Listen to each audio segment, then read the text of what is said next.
Welcome to star 9 news. Jayashankar Bhupalpally జిల్లా ప్రతి పేదవానికి మేలు జరగాలనే లక్ష్యంతో ప్రజాప్రభుత్వం నిరంతరం కృషి చేస్తోందని రాష్ట్ర వ్యవసాయ, చేనేత, సహకార, జౌళి మార్కెటింగ్ శాఖల మంత్రి తుమ్మల నాగేశ్వరరావు తెలిపారు. శుక్రవారం భూపాలపల్లి జిల్లా కేంద్రంలోని డాక్టర్ బిఆర్ అంబేద్కర్ కూడలిలో వరంగల్ పార్లమెంటు సభ్యురాలు కడియం కావ్య, భూపాలపల్లి ఎమ్మెల్యే గండ్రా సత్యనారాయణరావులతో కలిసి 6 కోట్లతో చేపట్టనున్న కూడళ్లు అభివృద్ధి, షాపింగ్ కాంప్లెక్స్ నిర్మాణ పనులకు శంకుస్థాపన చేశారు. అనంతరం భారత్ ఫంక్షన్ హాలులో మున్సిపల్ పరిధిలో ఇందిరమ్మ ఇండ్లు మంజూరైన లబ్ధిదారులకు మంజూరు పత్రాలు పంపిణీ, వడ్డీ లేని రుణాలు, చేనేత రుణాలు మాఫీ ఉత్తర్వులను అందజేశారు. ఈ సందర్భంగా జరిగిన సభలో మంత్రి మాట్లాడుతూ ఇల్లు లేని ప్రతి నిరుపేదకు సొంతింటి కలను సాకారం చేయడమే ప్రభుత్వ లక్ష్యమని తెలిపారు. ప్రతి నియోజకవర్గానికి 3500 ఇళ్ల చొప్పున కేటాయించామని తెలిపారు. గత ప్రభుత్వ పాలనలో 10 సంవత్సరాల పాటు పేదలకు ఇల్లు ఇవ్వలేదని స్పష్టం చేశారు.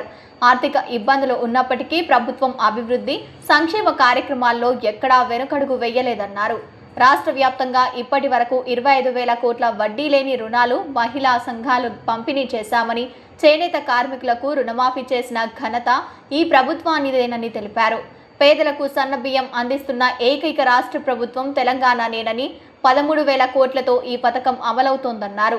రైతులకు సన్న ధాన్యాన్ని క్వింటాలకు 500 బోనస్ ఇస్తూ ఇప్పటి వరకు 3,000 కోట్లను రైతుల ఖాతాల్లో జమ చేశామని తెలిపారు.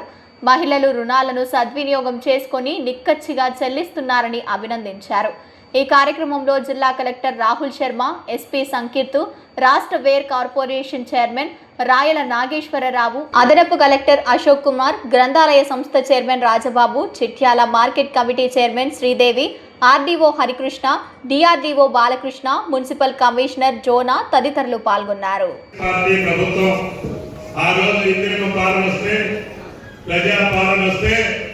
ప్రతి పేదవాడికి ఇల్లు ఇస్తానని చెప్పి పిసిసి అధ్యక్షుడిగా రేవంత్ రెడ్డి గారు మాటిచ్చారు.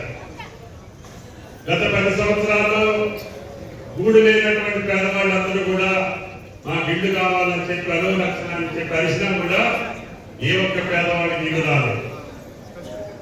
కష్టాల్లో ఉన్నటువంటి ప్రభుత్వం అయినా సరే నేను ఇచ్చిన మాట నిలబెట్టుకోవాలి, సత్యంగా 3,500 మందికి ఈ సంవత్సరం ఇవ్వండి, అవి కట్టుకుంటే మళ్ళీ 3,500 ఇల్లు వచ్చే సంవత్సరం మార్చి తర్వాత ఇస్తానని ఇల్లు ఇచ్చారు. ఆ ఇల్లు ప్రతి పేదవాడికి, ఎవరైతే గుడిసెలో నివసిస్తున్నారో గూడు లేనటువంటి పేదవాడికి ఇవ్వని చెప్పాం. కలెక్టర్ గారు కూడా ప్రత్యేక శ్రద్ధతోటి అట్టి గ్రౌండ్ చేస్తున్నా ఇళ్ళన్నీ కట్టుకుంటే మళ్ళీ వెంటనే మళ్ళీ సర్కార్ ముఖ్యమంత్రి గారిని అడిగి మిగిలిన పేదవాళ్ళు కూడా తీసుకొచ్చే అవకాశం ఉంటుంది. కాబట్టి కాంగ్రెస్ పార్టీ మాటకు తగ్గట్టుగా పేదవాళ్ళందరూ కూడా మంచి ఇతర ఇంట్లో ఉండాలని ఆయన కోరిక. అదేవిధంగా మీకు 20,000 కోట్ల రూపాయలు వడ్డీ లేని రుణం ఇస్తామని చెప్పాం.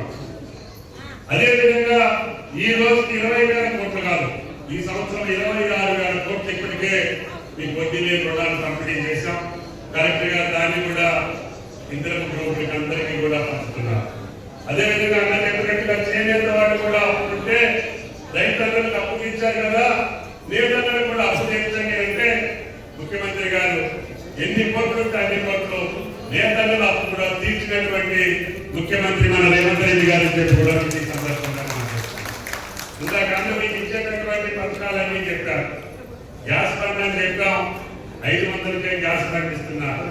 అదేవిధంగా పేదవాళ్ళకి 200 యూనిట్లు ఉచితంగా విద్యుత్ ఇస్తామని చెప్పాం, ఉచితంగా కరెంట్ ఇస్తున్నారు. అదేవిధంగా మీరు తినడానికి సన్న బియ్యం ఇస్తామని చెప్పాం. ఎమ్మెల్యే, నిజాయితీ కలిగిన ఎమ్మెల్యే, మీకోసం బతికేటటువంటి ఎమ్మెల్యే సత్యాన్ని ఆశీర్వదించండి అని చెప్పి మీకు విజ్ఞప్తి. ఈ నియోజకవర్గానికి ఏ అవసరమైనా ముఖ్యమంత్రి గారితో దెబ్బలాడినా సరే మీ అవసరాలు తీర్చేటటువంటి బాధ్యత ఈ ప్రభుత్వంలో ఉన్నటువంటి మాది. మీకు ఏ సమస్య వచ్చినా కూడా శాసనసభ్యుడి అవసరమైతే కలెక్టర్ గారు సంప్రదించుకోండి. ప్రతి పేదవాడికి, ప్రతి తల్లికి మేలు జరిగేటట్టుగా ఈ ప్రజాపాలన కొనసాగుతుంది అని చెప్పి మీరు విజ్ఞప్తి చేస్తూ నేను చేసేటటువంటి పథకాల్ని మీరు సద్వినియోగం చేసుకోవాలి.